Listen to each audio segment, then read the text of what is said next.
Kanguva movie vlog.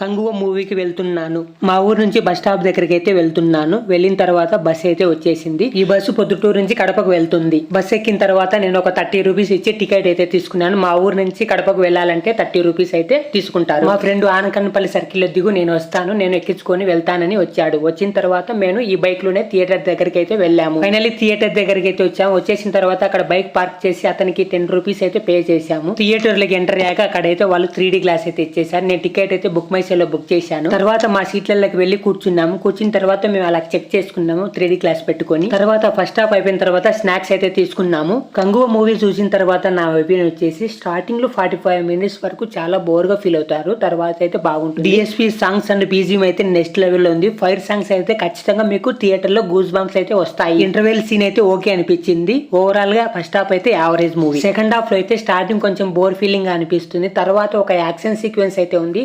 ఆ scene అయితే next level లో ఉంటుంది. సూర్య అయితే ఫైట్ చేస్తాడు. అదైతే గూస్ బంప్స్ అయితే తెప్పించింది. క్లైమాక్స్ లో కొంచెం ఓవర్ అనిపించింది. బట్ క్యామియోలో కార్తీ అయితే వస్తాడు. అక్కడి నుంచి అయితే కొంచెం నెక్స్ట్ లెవెల్ లో ఉంటుంది. స్టోరీ అంతా అయితే పార్ట్ 2 లోనే తెలుస్తుంది మనకైతే. సూర్య పర్ఫార్మెన్స్ అండ్ యాక్టింగ్ మాత్రం వేరే లెవెల్ అయితే ఉంది. దిశా పటాన్ అయితే గ్లామర్ కోసం అయితే పెట్టింటారు అంతే. సెకండ్ హాఫ్ లో గర్ల్ సీక్వెన్స్ ఫైటింగ్ అయితే నాకు చాలా బాగా నచ్చింది. ఓవరాల్ గా నా ఒపీనియన్ చెప్పాలంటే 2 hours 30 minutes లో 1 hour అయితే బాగుంటుంది. మీరు మూవీ చూసింటే మీ ఒపీనియన్ అయితే కామెంట్ చేయండి. తర్వాత మా ఫ్రెండ్ వచ్చేసి నన్ను బస్ స్టాండ్ దగ్గర డ్రాప్ చేసి మా ఫ్రెండ్ అయితే వెళ్ళిపోయా. See you next video.